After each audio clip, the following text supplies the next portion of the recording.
네, 베드로전서 1장 3절에서 9절까지 말씀 주시겠습니다.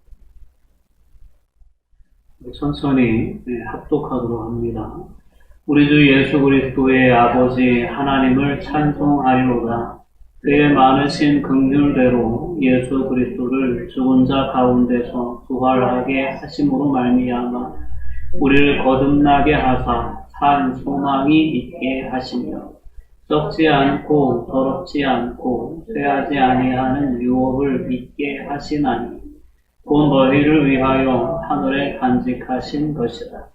너희는 말세에 나타내기로 예비하신 구원을 얻기 위하여 믿음으로 말미암아 하나님의 능력으로 보호하심을 받았느니라. 그러므로 너희가 이제 여러 가지 시험으로 말미암아 잠깐 근심하게 되지 않을 수 없으나 오히려 크게 기뻐하는도다. 너희 믿음의 확실함은 불로 연단하여도 없어질 금보다 더 귀하여 예수 그리스도께서 나타나실 때에 칭찬과 영광과 존귀를 얻게 할 것입니다. 예수를 너희가 보지 못하였으나 사랑하는도다. 이제도 보지 못하나 믿고 말할 수 없는 영광스러운 즐거움으로 기뻐하니 믿음의 결국은 곧 영혼의 구원을 받으니라. 아멘. 그리스도인에게는 산 소망이 있습니다. 오늘 예수 그리스도 안에서 우리에게 허락되어진 산 소망이 무엇인지 오늘 본문의 말씀을 통해서 함께 나누며 그런 그 소망 중에 우리가 거할 수 있는 은혜를 누렸으면 좋겠습니다. 산 소망이다라는 그러한 단어에 해당하는 소망은 기대, 희망, 이런 여러 가지 말로 번역이 됩니다. 영어 성경에는 이 본문에 대해서 living hope, 살아있는 바람, 소망, hope that lives on 해가지고 살아있는 소망, 이렇게 이제 영어 성경으로는 번역을 합니다. 죽지 않고 계속 존재하는 희망이라는 그러한 뜻입니다. 세상에서 우리가 품고 살아가는 세상에 근거한 소망은 우리의 육신의 죽음과 함께 끝이 나는 소망입니다. 세상에 아무리 많이 배워도 경험을 많이 쌓아도 때로는 재물을 많이 쌓아 놓는다 해도 아무리 많은 명예와 권세를 누렸다 해도 이 세상에 존재할 모든 가치에 대한 것들은 우리가 죽는 순간 모든 것은 끝이 나고 맙니다. 그래서 오늘 본문에 나와 있는 살아있는 소망과 반대되는 죽은 소망은 무엇이냐? 이 세상의 가치에 근거를 둔, 뿌리를 둔 그 모든 소망은 죽은 소망에 해당한다라는 것을 오늘 본문의 말씀에 표현되어져 있는 산 소망과 대조되는 개념으로 우리가 이해해 볼 수 있습니다. 세상 사람들이 소망을 품고 살아가는 것들을 보면 이제 좋은 차에 대한 소망도 품고 좋은 집에 대한 그리고 많이 있죠. 부자가 돼서 여유롭게 살면서 여행도 하고 싶고 또한 좋은 만남도 갖고 싶고 여러 가지 어떤 세상을 살아가면서 많은 사람들이 꿈을 품고 세상을 살아갑니다. 이 땅에 존재하는 사람들에게 그러한 세상적인 소망이 절대적으로 필요 없는 거다라고 그렇게 말씀드릴 수는 없습니다. 세상을 살아가면서 우리에게 필요한 것들에 대해서 우리가 바라고 소망하고 그것을 구하고자 노력하는 삶을 살아가는 것은 어떻게 보면 당연한 삶일 수 있을 것입니다. 그러나 그것이 전부인 줄 알고 살아가는 것은 상당히 어리석다는 것을 우리 그리스도인들은 분명히 깨달을 수 있어요.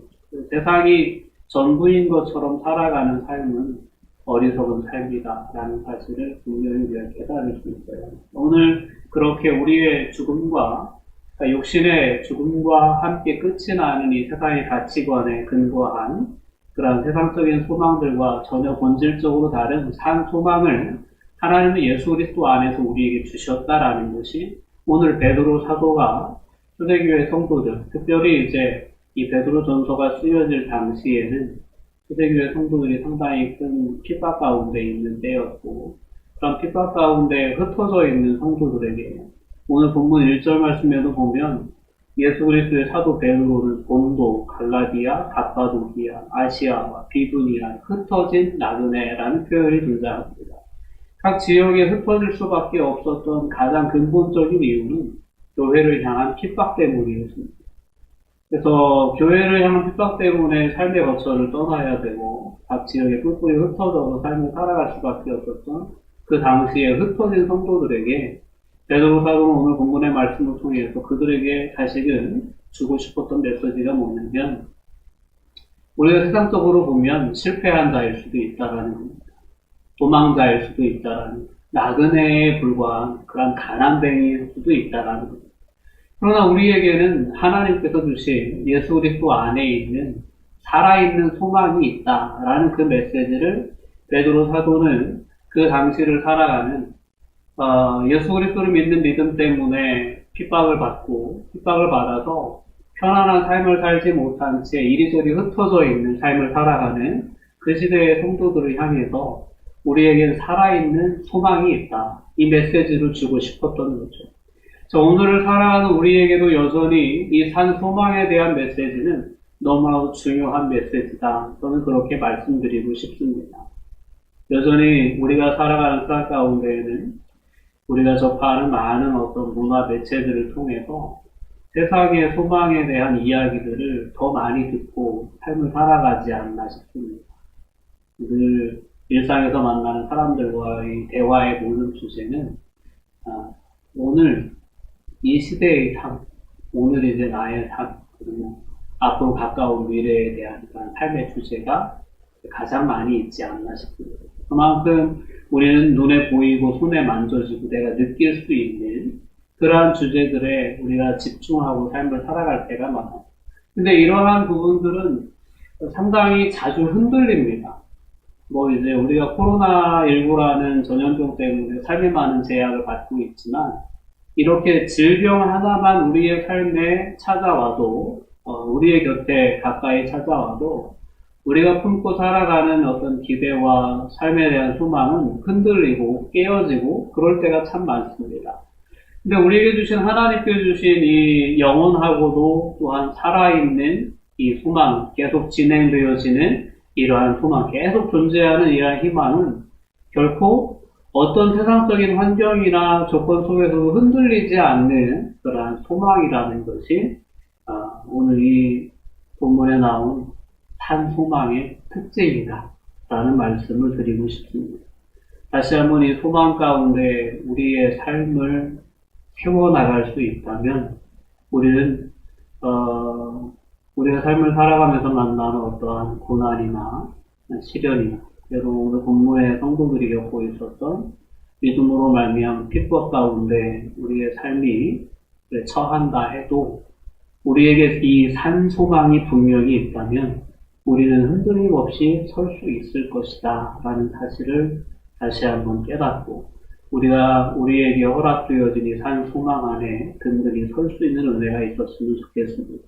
오늘 3절 말씀에 보면 우리 주 예수 그리스도의 아버지 하나님을 찬송하리로다 하면서 그의 많으신 긍휼대로 예수 그리스도를 죽은 자 가운데서 부활하게 하심으로 말미암아 우리를 거듭나게 하사 산 소망이 있게 하셨다라고 이렇게 표현하고 있습니다.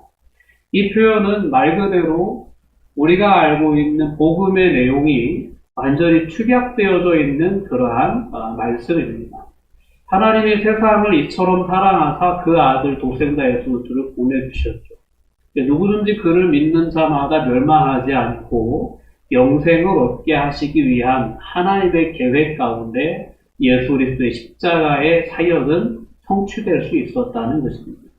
오늘 베드로 사도는 그의 많으신, 하나님 아버지의 많으신 긍휼대로 예수 그리스도를 우리를 위해 보내주셨고, 죽은 자 가운데도 부활하게 하심으로 말미암아서 예수 그리스도를 믿는 우리도 거듭날 수 있게 되었고, 우리에게 역시 예수 그리스도가 부활의 첫 열매가 되신 것처럼 우리도 때로는 사망의 권세에 때로 우리 육신의 죽음을 만날 그 순간이 찾아온다 해도 주님께서 죽음의 권세를 이기시고 부활하신 것처럼 우리도 역시 부활할 것에 대한 분명한 살아있는 소망을 품게 하셨다는 거죠. 이게 하나님께서 우리에게 허락해 주신 진정한 은혜, 진정한 복음의 내용입니다. 우리의 삶은 이 세상에서의 삶으로 끝나지 않습니다. 우리의 삶은 영원한 생명에 대한 약속으로 이어지고 있다는 사실을 분명히 기억해야 합니다.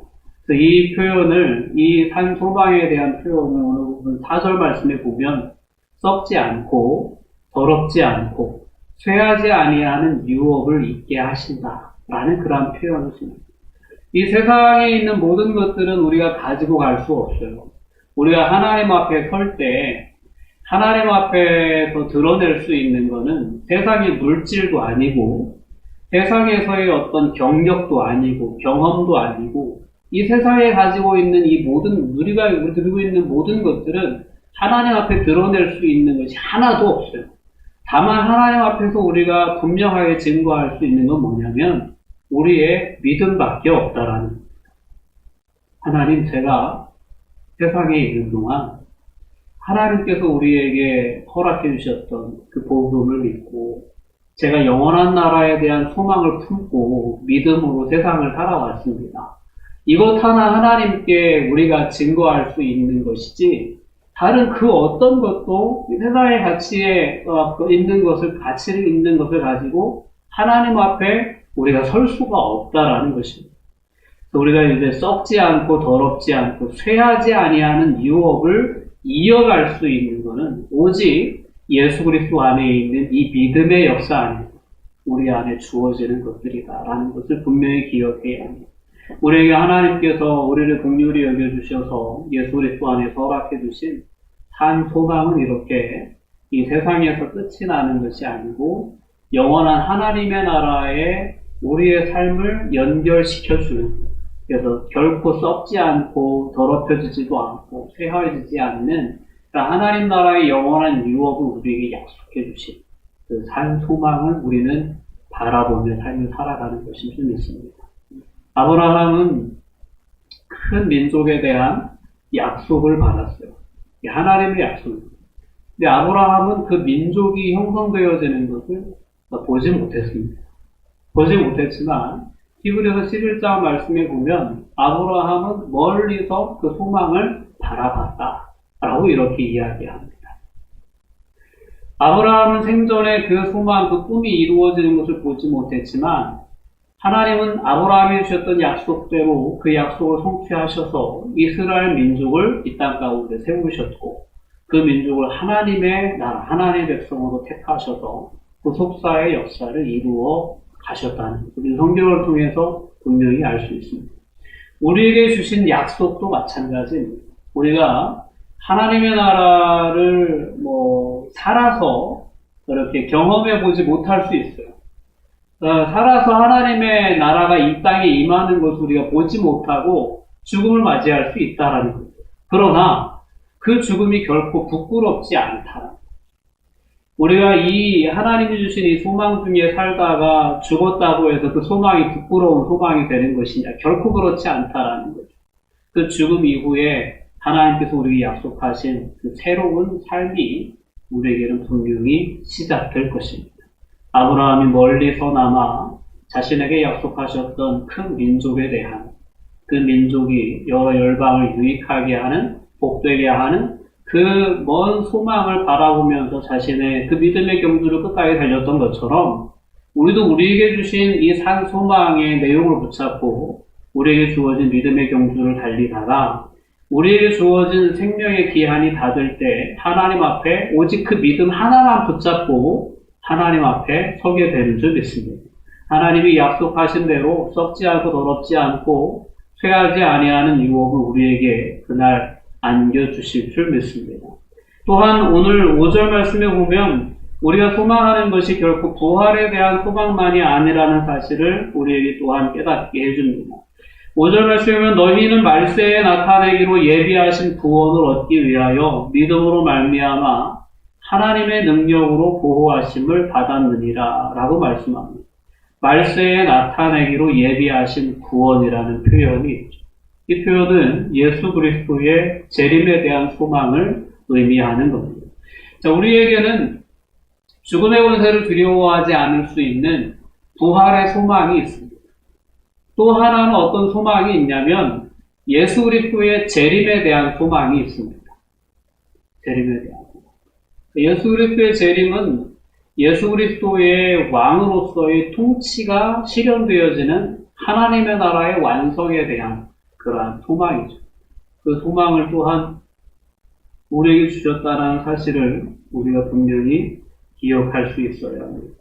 주님은 우리의 구원을 완성하기 위해서 재림하실 것을 약속하셨습니다.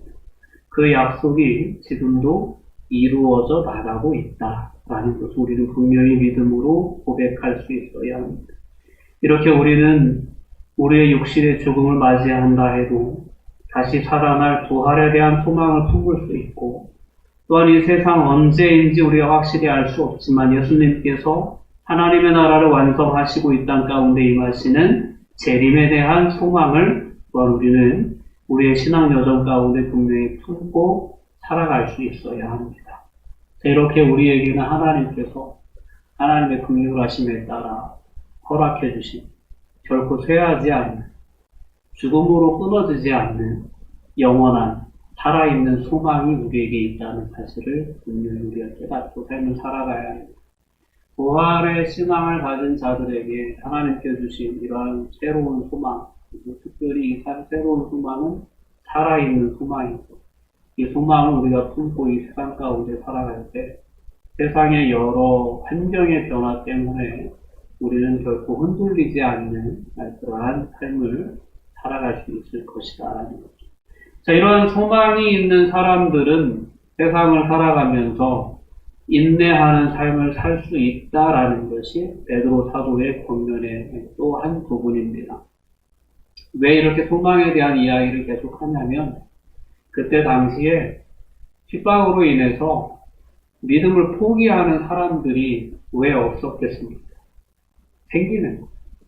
그러니까 이제 우리가 코로나19라는 질병 때문에 지금 한 달 보름 정도 교회에 함께 모이지 못하고 온라인 예배를 지금 하고 있지 않습니까? 핍박 때문에 공동체가 깨어지고 흩어져 있는 그런 상황 가운데에서 이 믿음을 저버리라 하는 그러한 유혹들은 끊임없이 성도들에게 찾아왔어요. 예수 그리스도를 믿는 믿음만 내려놓을 수 있다면 얼마든지 자유롭고 편안한 삶을 살아갈 수 있다라는 그러한 세상의 유혹이 그들에게 있을 수 있었다라는 거죠. 그리고 실제적으로 그러한 유혹 앞에 넘어지는 성도들도 있었다라는 겁니다. 베드로 사도가 그 흩어진 성도들에게 이러한 권면을 하면서 산 소망에 대한 이야기를 먼저 했어요. 산 소망에 대한 이야기를 하는 이유는 뭐냐면, 오늘 우리가 지금 환난을 당한다라는 거. 6절 말씀에 그렇게 얘기하지 않습니까? 그러므로라는 표현은 이러한 산 소망이 우리에게 있기 때문에 우리는 지금 이 세상을 살아가면서 때로는 이 신앙생활 핍박을 당해도 우린 인내로서 승리할 수 있다라는 이 이야기를 하고 싶은 거예요. 6절 말씀 보면 그러므로 너희가 이제 여러 가지 시험으로 말미암아 잠깐 근심하게 되지 않을 수 없으나 오히려 크게 기뻐하는 도다 라고 표현해요. 그러니까 이 소망이 있기 때문에 세상에서 내가 죽을 때까지 고난을 받고 시험을 당한다 해도 영원한 하나님의 나라의 소망의 그 기준에서 이 세상의 핍박을 보면 잠깐이라는 거예요. 잠깐 근심하게 되지 않을 수 없으나 오히려 크게 기뻐한다. 기뻐하는 유일한 이유가 있다면 그것은 내가 믿음을 지켰다라는 거죠. 오늘 7절 말씀은 너희 믿음의 확실함은 돌로 연단하여도 없어질 금보다 더 귀하여 예수 그리스도께서 나타나실 때에 칭찬과 영광과 존귀를 받게 할 것입니다. 지금 잠깐 근심하게 되지 않을 수 없다. 외부의 시련과 시험이 찾아오면 우리는 근심하지 않을 수 없다. 그러나 그럼에도 불구하고 우리가 기뻐할 수 있는 이유는 이 믿음의 연단을 거치고 우리가 주 예수 그리스도에 나타날 때 주님 앞에 서게 된다면 주님께서는 분명 우리에게 칭찬과 영광과 존귀를 얻게 하실 것이기 때문에 우리는 잠깐 당하는 이 시련과 핍박에 우리는 인내로서 버텨낼 수 있다. 이길 수 있다. 여러분, 믿음에 대한 미혹이 찾아온다 해도, 유혹이 찾아온다 해도 주님 앞에, 즉 예수 그리스도께서 나타나실 때 칭찬과 영광과 존귀를 얻는 그 순간을 바라보시면서 참아, 내 봅시다 라는 그런 어떤 권면의 메시지였던 것이죠. 예수를 너희가 보지 못하였으나 사랑한다. 이제도 보지 못하나 믿고 말할 수 없는 영광스러운 즐거움으로 기뻐한다. 믿음의 결국은 영혼의 구원을 받는 것이다. 라고 오늘 본문 8절 9절은 그렇게 이야기합니다. 보지 못하고 믿는 믿음이 참 귀하다. 라는 말씀을 우리가 주일날 함께 나눴던 요한복음 20장의 본문 속에서 예수님은 도마에게 그런 메시지를 주셨죠. 오늘 베드로 사도가 이 베드로 전후서를 쓸 때 흩어져 있는 성도들 대다수는 예수 그리스도를 보고 믿은 분들이 아닙니다. 사도들의 증언을 보고 듣고 믿은 사람들이에요. 그래서 베드로 사도는 너희가 예수님 보지 못했지만 사랑한다. 지금도 여전히 보지 못하지만 말할 수 없는 보지 못하나 믿고 말할 수 없는 영광스러운 즐거움으로 기뻐한다. 오늘 우리의 삶의 자리에 오늘 이 베드로전서의 그런 수신자들이 당하는 그런 시험과 환난과 핍박과 같은 그러한 어려움을 겪는 현대의 그리스도인들은 그리 많지 않을 것입니다. 오늘 이 베드로전서의 말씀 우리와 함께 나누면서 여전히 우리의 삶에 있을 수 있는 우리의 믿음을 무너뜨리려고 또 우리의 믿음을 공격하는 많은 세상적인 가치관에 대한 유혹들과 미혹들로부터 우리가 이 믿음의 확실함을 드러낼 수 있는 그러한 인내의 삶을 살아낼 수 있었으면 좋겠습니다. 시험을 통과하는 것은 상당히 큰 기쁨이 있습니다.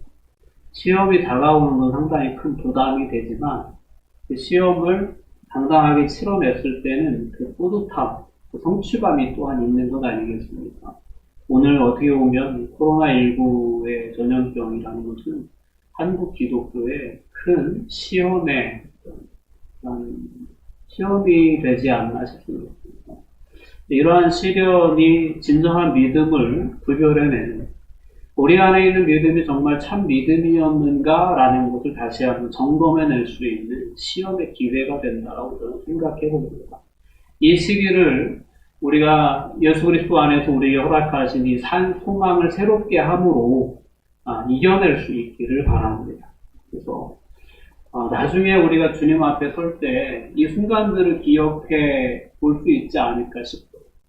주님 그때 힘들었습니다. 이렇게 솔직히 이야기하면서 우리가 이때의 일을 추억해 볼 수 있지 않을까 싶습니다. 믿음으로 특별히 하나님께서 우리에게 허락해 주신 산 소망에 대한 믿음으로 오늘 우리가 겪고 있는 오늘 본문의 그런 청취자들과는 비교할 수 없는 것이겠지만 우리가 믿음으로 승리하는 삶을 살아내고 그리고 하나님 앞에 예수 그리스도에 나타나실 때 칭찬과 영광과 존귀를 누리는 그러한 모든 성도님들이 되시기를 주님의 이름으로 권면드립니다.